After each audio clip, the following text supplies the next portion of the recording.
Hello, magandang hapon sa lahat. Good afternoon to everyone. This is Justin Talk News PH. Before anything else, I would like to request, please like, pakipindot yung like, then pakipindot yung share, or try to share this to your friends. Then of course, very important of all is to subscribe. If you have not yet subscribed to this channel, pakisubscribe na kaagad. This is a very important topic that we are going to discuss this afternoon dahil may isang pangyayari na uh, reality check or nag-confirm sa matagal na nating nakahaka with regards to the abduction and kidnapping of PRRD. So, yan ang isa sa mga topic natin. Then we go into the Senate hearing of Senator Amy. Himay-himay natin yun kasi bukod sa halo-halo yung mga topics doon na dinidiscuss, maraming mga subscriber natin na they're medyo siguro yung iba hindi nasimulan yung hearing na yun at pwede naman yun yung i-replay. But the problem is, minsan yung mga topics nila, kung hindi ka nagsisimula or in the first hearing o hindi mo napakinggan, hindi ka makagabay o hindi mo maintindihan yung mga ibang mga pronouncement doon ni Senator Jaime. So dito, i-explain natin, we will try to explain the best we can para maintindihan nating lahat yung ibig niyang sabihin. At yung dalawang senator na si Senator Peter Cayetano at si Bato de la Rosa. So, unang-una, napaka-revealing nung sinabi ng ICC spokesman. Doon sa una niyang sinabi na talagang he made an insinuation na talagang merong jurisdiction ng ICC.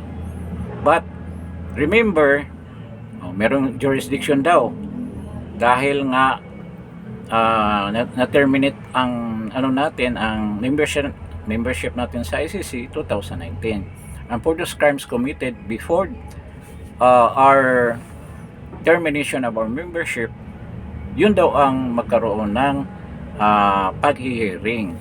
Yun daw ang magkaroon nga ng isasampa sa ICC court. But remember, ito kanyang opinion lang. This is not the collective opinion of the judges.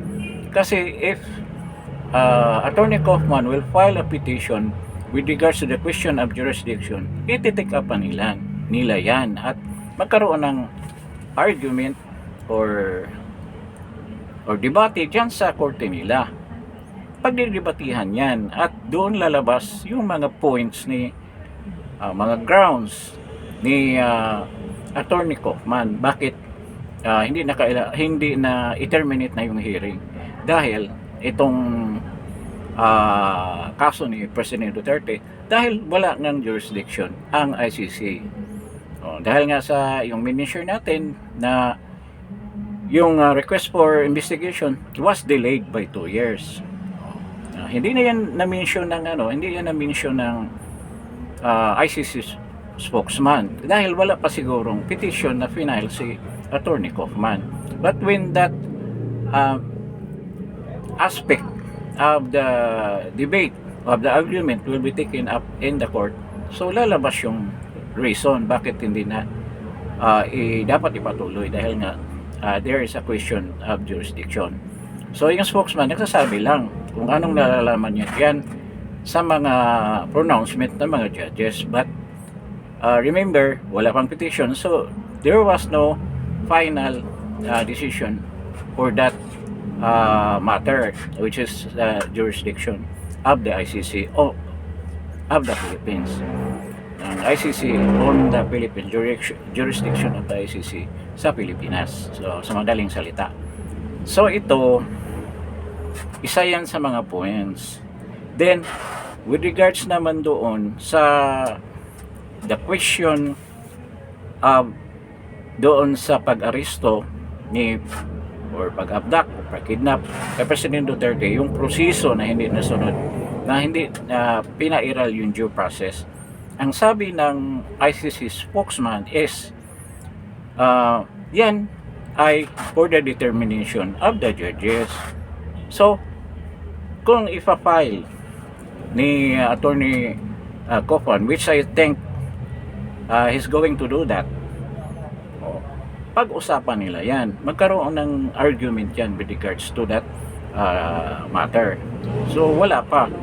So isa yun sa mga bagay na medyo tagilid ang ICC. Kung magdesisyon siya na hindi i-honor yan kahit nandyan sa sarili nilang statute na talagang violation yan sa Article 59, maiipit sila dyan. So anong gagawin nila dyan? Ipapatuloy pa rin nila ang kaso kahit na illegal yung pagka-aresto, hindi dumaan sa tamang proseso, na proseso din nila ang linalabag. Bukod sa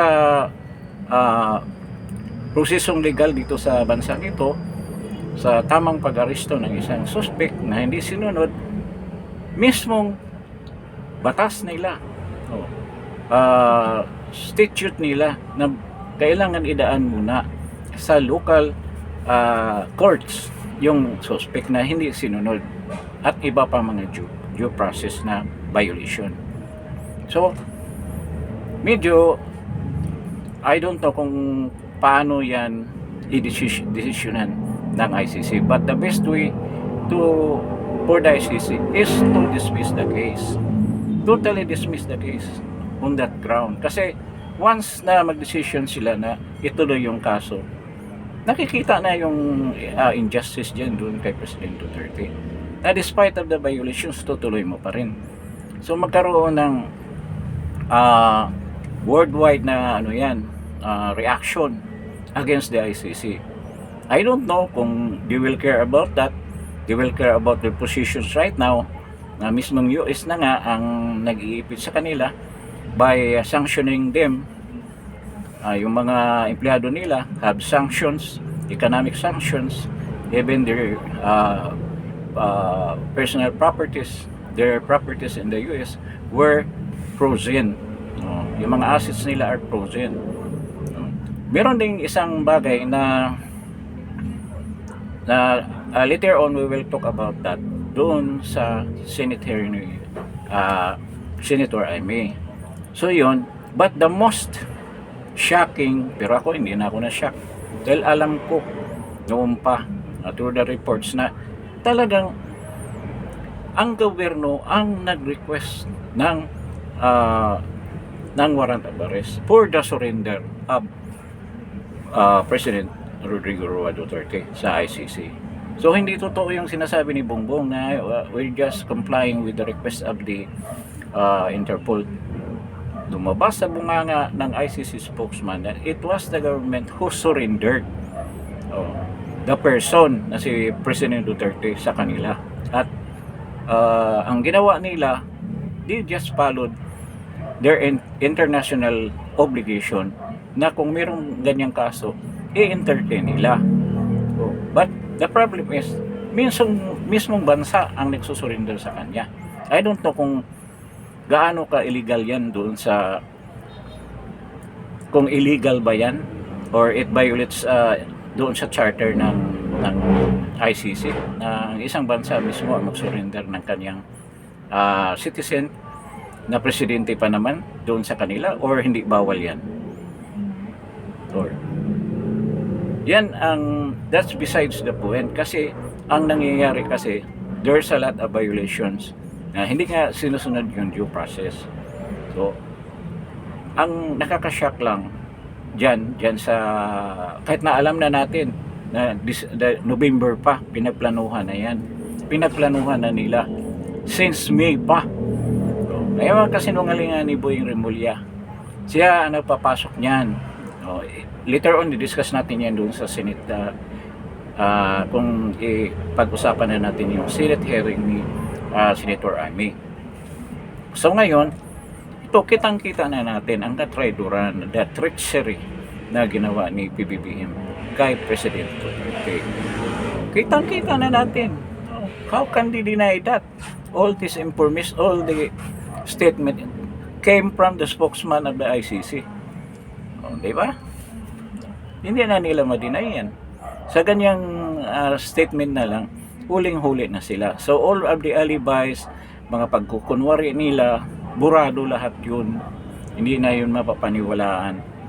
Kung there's an effect doon sa decision ng ICC, and I think there will be an effect.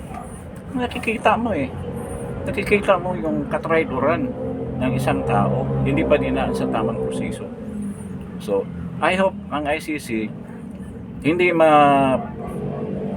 magkaroon ng influensya ng kanilang mga decision, kasi this is already, it left the national issue of the Philippines. It is no longer a national issue of the Philippines, but an international issue.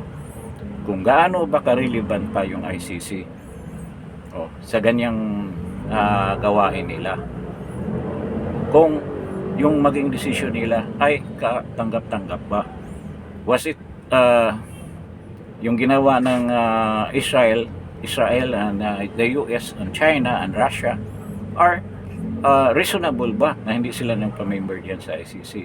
So maraming questions that will rise from this case ni President Duterte. So hindi lang yung birthday niya na maraming naka-recognize na mga worldwide, mga other nations in the world, but this one, this case mismo, it puts ICC in the spotlight with regards to the implementation of these cases, like the human rights violation case, kung gaano katotoo sila sa kanilang mga pronouncement na being the vanguard of human rights in the world.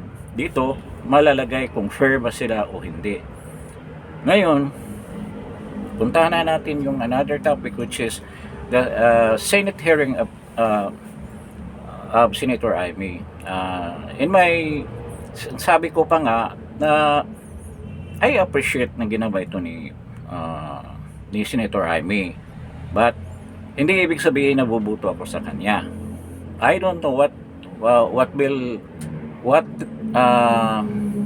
endeavors na gagawin niya na makapag-iba sa isip ko.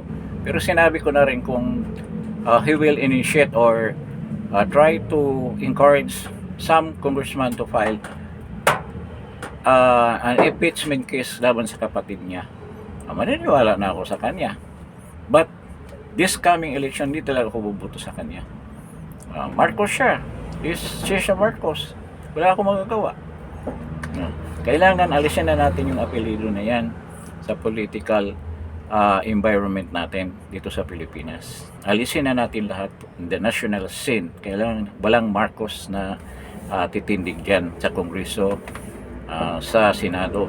Kailangan kalimutan na natin yung pangalan na yan. Dahil sa disaster na ginawa nila sa bayan natin, ito manifestation ng ginawa ni BBM sa isang matinong presidente, magaling na presidente na gumawa ng kabutihan. Walang ibang iniisip kung hindi kabutihan ng kanyang bayan. At ito pa ginawa ng patraidor na gawain na nakakahiya sa isang Filipino race, na tayo mismo ang Pilipino ang nagkanulo ng kapwa natin Pilipino. Hindi napakasakit kung isipin yan. Ngayon, punta na tayo dito sa Senate hearing ni Senator Amy. So, ang narration niya doon sa mga insidente, kasi yun ang style niya, mayroong timeline kung talagang saan nagsimula yung ginawa ng government. So, ang timeline niya is May 2024, na yung mga empleyado, mga personahe ng ICC nagsimulang pumasok dito sa Pilipinas. Of course, sino bang may hawak ng immigration? Sino bang humawak ng DOJ? Ang immigration under sa DOJ. Di ba? So, ang nagplano niyan definitely isa si Boying, or yung idea niyan ay si Boying Rebulya, kasi siya ang may hawak ng Department of Justice. All the legal matters concerning dito sa pag case build up dito sa kaso ni President Duterte para hulihin ay galing sa DOJ at ay galing kay Boying Rebulya. Of course, si Anyo kasama. Kasama si Anyo dyan. So, and of course, kasama rin dyan si Gibo Triduro as DND Secretary.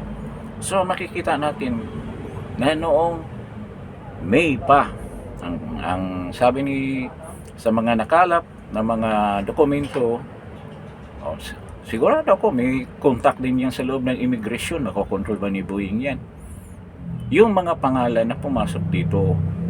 Sabi pa nga ni Senator Amy, yung iba hindi pa niya nakukuha yung mga pangalan. So may pumunta rito na interpreter, bracket ng apelyido, may pumunta ng witness protection agent, may pumunta nung October, may pumunta nung October din na mga personahe, mga investigator, galing sa ICC lahat yun.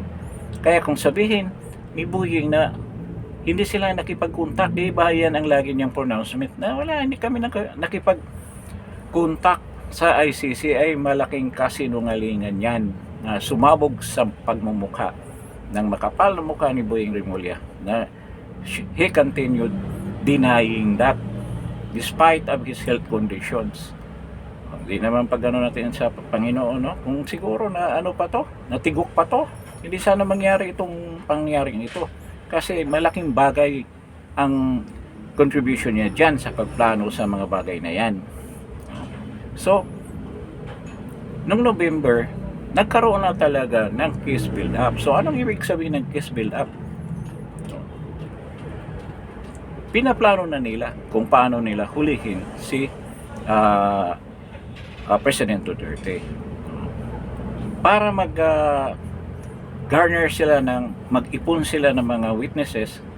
Nandito yung taga-ICC, kinausap yung mga witnesses, kinukuha yung mga important na dokumento regarding sa pagkamatay, ganyan. Kaya pumunta daw yun sa East Avenue, kinuha yung mga death certificate, kung anong mga dokumento regarding doon sa mga napatay daw doon, o paano nakuha yan ng ICC kung hindi yan binigay ng mga tauhan ng PNP or at ng DOJ sa kanila. Talagang nakipagsabwat sila sa ICC. Nakipagsabuatan ang DOJ, ang gobernong ito sa ICC. Lahat ng mga dokumento binigay daw. Pati nga daw yung mga bank accounts which is confidential, linalabas at binibigay pa doon sa mga ICC investigators. Ganyan na nangyari. So talaga, sa buwatan ng government natin, ng mga personahe ng DOJ, DND, mga kapulisan, sa IDG, lahat na yan, sila involved dyan sa pagpaplano sa lahat ng mga bagay na yan. So, pagdating ng November nga, nagkaroon ng case build up. Kaya, nung December, nagkaroon ng request na ihahanda na yung warrant of arrest para kay President Duterte. So yun pagdating ng January, nandoon na yung Oplan Tugis, sa English pa pursuit. Yun ang pinagyayabang ni Torre, na siya lang inano kagad niya sa kasi yun ang utos. Yun ang utos sa kanya, dalhin ka agad sa Hague, pasakay, patawa-tawa pa siya na nagyayabang sa ginawa niya, na hindi na marami naman siyang sabit. Isa lang ang masasabi ko kay General Torre, sa totoo lang, kung malapit na rin mababaliktad ang ang situation, and I'm sure kulong ka talaga, sa totoo lang, with the violations you made. Klaro, ikaw ang magsasuffer ng husto. Sa totoo lang, marami kang kasong haharapin, at diyan ka mamulubi. Kasi iwanan ka niya mga nag-utos sa'yo. Baka wala na yan sa Pilipinas. Magsisiliasa na yan. I don't know kung ikaw maglalayas din. Di ba? Oh. Kung bigla na lang magkaroon ng pagpalit ng rehimen, hindi ka makahanda. So, baka ikaw nang makukulong. At mawala na yung mga pinoprotektahan mong career mo, ambition mo magiging chief PNP. Paano na yan? So ngayon, yung Oplan Pursuit nga, Operation Pursuit na inano ni Tory, talagang January pa yun. So everything is planned. Kaya yung kasinungalingan na sinabi ni BBM na ang nag-request ang Interpol is a big lie. Big lie yun. Maraking kasinungalingan yun. Dahil ang Interpol mismo hindi rin mag-i-issue ng red notice yan kung wala ta silang solid na proof. At labag yan doon sa mismo nilang pulisya na kailangan meron tayong solid na katibayan na huhulihin itong tao na to. Kung there's political matter issue na nakakabit dyan sa warrant of arrest na yan, hindi sila gagalaw dyan. Kaya ang nangyari, nag-issue ng diffusion notice. Ang nakakatawa pa, yung diplomat na Alacanilaw, dahil walang mag-escort kay President Duterte, siya daw ang representative appointed by PBBM ng Interpol. So, doon in-endorse ambassador yan sa transnational crime, something like that. Siya ang ambassador niyan. Siya ang diplomat sa kabinete, sa department na yan. At siya rin ang inappoint na representative ng Interpol. Kasi siya ang nagdala kay President Duterte at in-endorse doon sa ICC. Di ba malaking kahunghangan yan? O kaya hindi talaga nag-involve ng sarili ang Interpol sa ganyang kaso. Kasi alam nila masasabit sila eh. So, yan ang ginawa. Ngayon na-booking lahat. Yan ang mangyayari kung tayo ay sumasandal sa kasinungalingan. Darating ang panahon na lalabas din ang katotohanan at ito na yung panahon na yun. So, anong repercussions na yun? Nadagdagan ang galit ng mga tao. Lalo na yung nagmamahal kay President Duterte. Other people na hindi naggaanong concern sa politika. Ngayon, nagkaroon na sila ng awakening. Ganito ba ang ginawa? Sobra naman ang ginawa na yan. So, we are living in a kalma lang na buhay. Tapos kung ganyan, nakakashock yan. Ngayon, maraming na-involved na military sa ginawa nila. Kasi, question ngayon ng Bipinday, bakit walang ginawa ang army, na ang AFP, na sila ang in charge doon as personal security ng presidente. Kasi kasama rin pala sila sa plano. Commission nga doon ni Senator Amy, ba't nandoon na yung AFP? Nandoon na yung Philippine Air Force, nakakaya sa Philippine Air Force kasi yung napakataas ng blood sugar count ni President Duterte, around 328 something. Yung doktor ng AFP nagsasabi na hindi mo muna siya ibibiyahe, delikado. Kasi si President Duterte siguro nahihilo na, kaya nakaupo ng alang. At kung ganyan kataas ang blood sugar mo, meron ng temporary blindness yan, di ka na makakita. But despite of that, itong Philippine Air Force doctor dyan sa Villamor, pumayag pa rin kasi siya ang pumirma eh. Pumirma dyan sa medical certificate ni Duterte na puli ng ibiyahe. So nakita mo, involved din ang Air Force dyan. Tapos lugar pa nila yan. Nandyan yung mga pulisya. Nandyan yung army. May contingent ng army nagbabantay dyan. May mga snipers yata na army. May SWAT. Merong SAP. Lahat na services nandyan. para i-execute yung karumal-dumal na pangyayari na yan. Ano pang, balik tayo doon sa Interpol. Nakita ni Senator Cayetano na doon sa yung Lacanilaw na yun, yung diplomat, Marcos Lacanilaw, diplomat sa transnational crime, siyang na rin daw, siya din ang nag-represent ng Interpol sa Pilipinas. Nakita niya na pumirma siya doon sa transcript na binigay niya nung pagka-endorse ni President Duterte sa ICC. Ang nakalagay doon, hindi naman Interpol ang representation niya, but for the government of the Philippines. Talagang totoo. Doon pa lang sa dokumento, bukod sa sinabi ng ICC spokesman na talagang ang government na nag-surrender, ang BBM Bangag government nag-surrender kay PRD sa ICC. Doon sa dokumento mismo. Kasi sinabi niya na he is representing the government of the Philippines. Anong ibig sabihin? Talagang gobyerno nagsusuko niyan. So, with this documentary evidence, wala nang kawala si PBBM. Kita na yung katrayduran niya. So, ano pa kayang papel ni BBM sa history natin? Of course, pamilya niya lahat, puro traidor yan.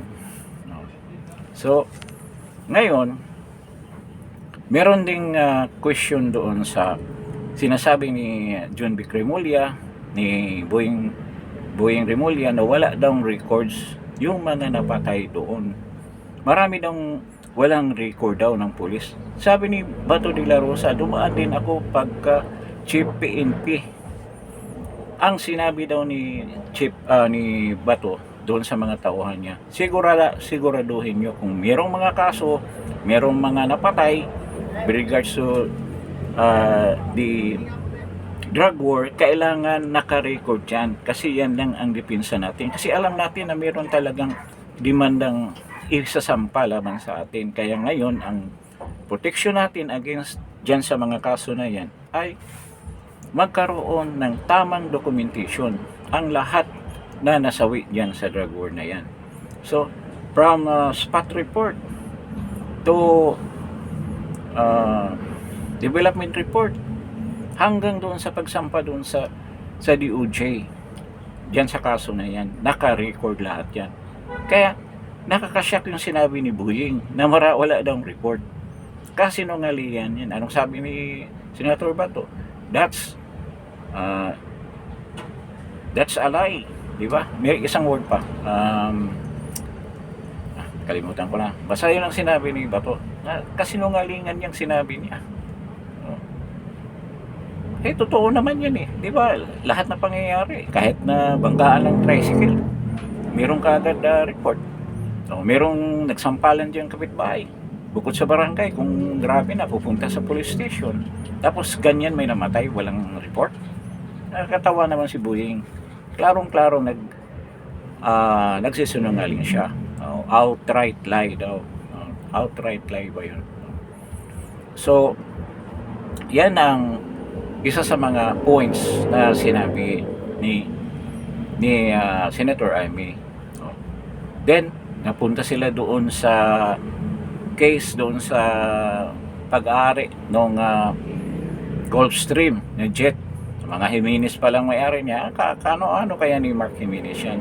At actually, this jet pala, private use lang talaga yan. Pero nagtataka sila, ganyan kadali. Ginamit para sa gobyerno. Tapos ganyan lang kabilis na i-procure yun. Hindi dumaan sa tamang procurement process. So dyan na lang, violation na yan. Kasi sigurado pera naman ng tao ang ginamit yan. Hindi naman nila sariling pera yan. Pera natin yun. Pera ng gobyerno. So dyan na lang, violation na yan. Yung jet na yun na ginamit. Kaya nga pagdating sa Dubai, hindi ka agad nakakuha ng permit. Kasi tulad niyan, private.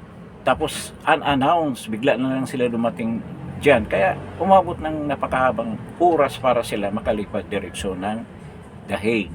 Yan ang katotohanan yan. At lagi daw yung ginagamit ni PBBM. Yung ano na yan, Gulfstream jet na yan. At ang may-ari daw niyan ay mga Jimenez. Kasi Jimenez yung presidente. Meron pa nga isang ano doon na may ginamit din na jet, pero hindi alam kung anong katotohanan, yung Challenger na pag-aari daw ng San Miguel. Ibig sabihin, kasama na rin pala ng San Miguel yan sa plano na yan. Gaano ba katotoo yan? Yan ganyan, may involvement ng San Miguel dyan sa pagplano na yan. Ba't ipapahiram nila yung jet nila? Kung totoo ba yan o hindi. Kaya dapat magsalita ang San Miguel. Kasi na-mention yung pangalan ng corporation nila dyan. Ay, alam mo naman tayo, mga Pilipino, pag mayroong involvement ang isang corporation, nagagalit na rin tayo sa corporation mismo Hindi pa natin alam kung anong totoong balita. Kaya masamang yan, balita para sa San Miguel. Kaya dapat i-clear up ninyo yung pangalan ninyo. So, yun ang mga dinidiscuss doon. Ngayon, ito ang may comment din si Bato na imposible daw kasi may question bakit si Arnie Tivis hindi nahuli, may red notice na, di ba? Pinaira lang ng government ng Timor-Leste, mas disente pa sila sa atin. Ito si Boying, sinisira pa yung Timor-Leste. Mas maayos pa yung justice system ng Timor-Leste kaysa atin, di ba? Kasi alam nila na kung i-extradite nila si Arnie Tivis, siguradong mayayari yan dito. Kaya pinakinggan yung request Attorney Topacio na huwag ninyong ibalik sa Pilipinas kasi nanganganib yung buhay niya. Yun naman ang ginawa ng Timor-Leste. Ganyan dapat. Tayo baliktad meron pang isang doon na maraming nababahala. Dapat naman talagang babahala ang mga OFW sa sitwasyon na to. Presidente natin, ganyan-ganyan lang, ini-export para ipapakulong. Paano na lang yung mga OFW na nakakulong na nakakommit ng crime, nagpag-decide na, masasalba pa kaya sila? Marami tayong may mga kaso, yung sa Indonesia, nagbabayad pa, diyan sa Middle East, nagbabayad din ng blood money para mapalaya lang ang isang na-involve sa isang krimen. At ito kabaliktaran, mismong presidente natin, in-export natin, pinagkanulo natin, kasama na yung sovereignty natin, binigay natin sa isang dayuhang korte. Diba? Ang laking sampal sa mukha nating mga Pilipino yan.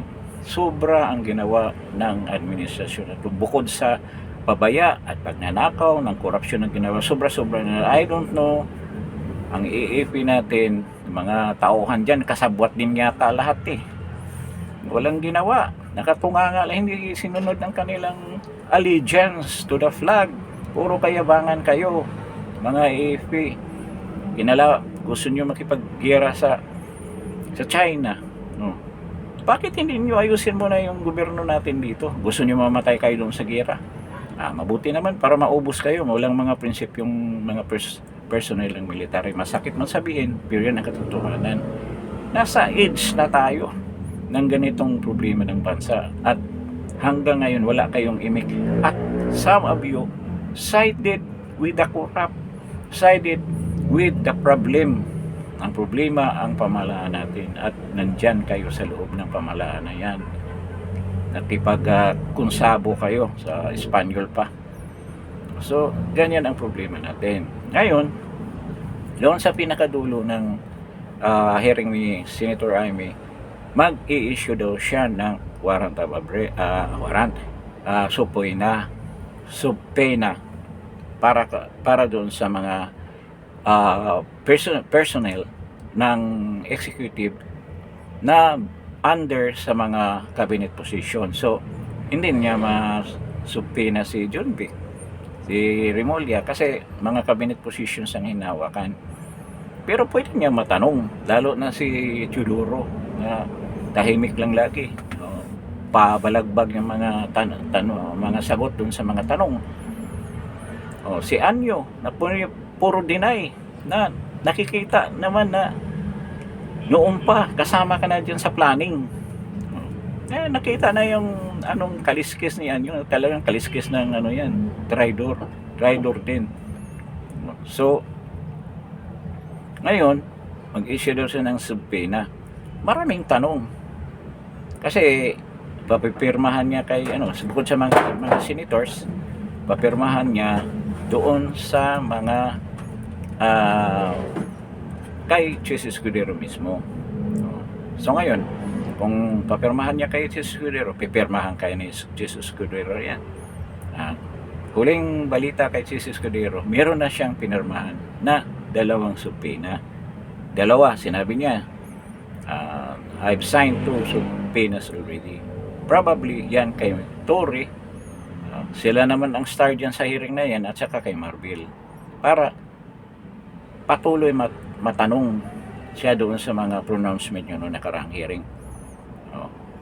At anong ginawa ni Chis Escudero? Because there's a question daw na there's a decision doon sa Nery case versus Senate with regards to ng kaso ni Nery na paharapin dyan sa Senado nung case niya, yung parang corruption case, na hindi siya sumipot at nagpunta siya sa Supreme Court, at ang decision ng Supreme Court na meron siyang karapatan for an executive privilege session. So yun ang dapat daw igalang, yung mga executive privilege ng mga cabinet secretaries. Yun ang sinabi ni Chis Escudero. Dahil daw may legal question yan nga sa executive privilege, kaya binigay niya doon sa legal department ng Senate to study. So hindi niya pinirmahan pa. Sa tingin natin, pagbalik ng niya, sabihin na pwede nating yan, lagyan ng ituloy yung subpoena na yan, maniwala kaya kayo. Ako hindi ako maniwala, napipirma ni Chis Escudero yan. Kaya makita na natin kung anong kaliskis yan si sabi pa nga nila, waiter.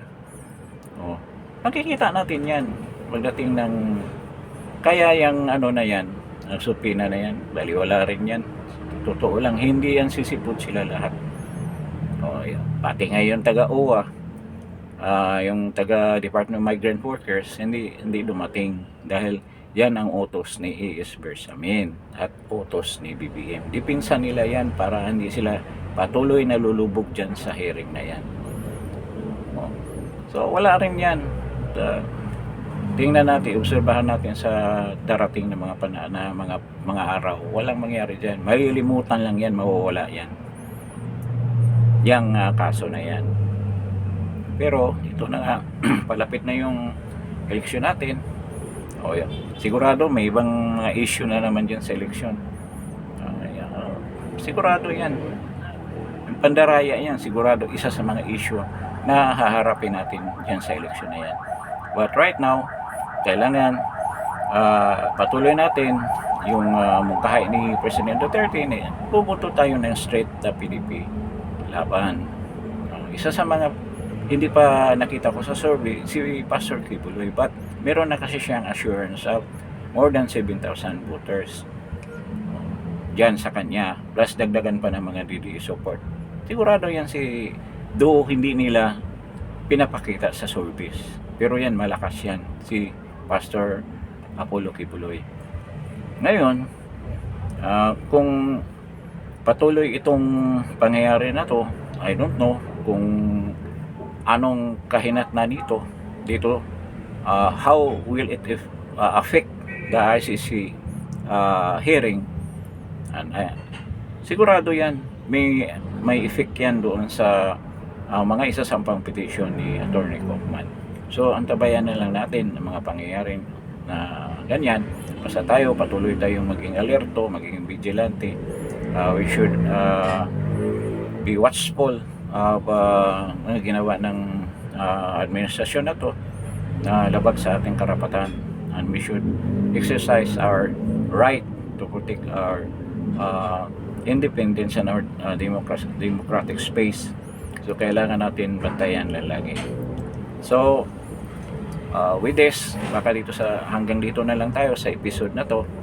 This is Justin Talk News Page, and I hope you will press like, paki-press ng like, then share this video to your friends, then most important of all is subscribe doon sa hindi pa nakapag-subscribe. Then, kung gusto nyong ma-notify ka agad, then ring that notification bell para anytime na meron tayong bagong vlog, ma-notify kayo agad. So with this, maraming salamat sa pagdalo ninyo at magandang hapon wherever you are, good afternoon o good day doon sa ibang mga time zone. At salamat sa pagdalo ninyo sa Justin Talk News Page. Thank you po.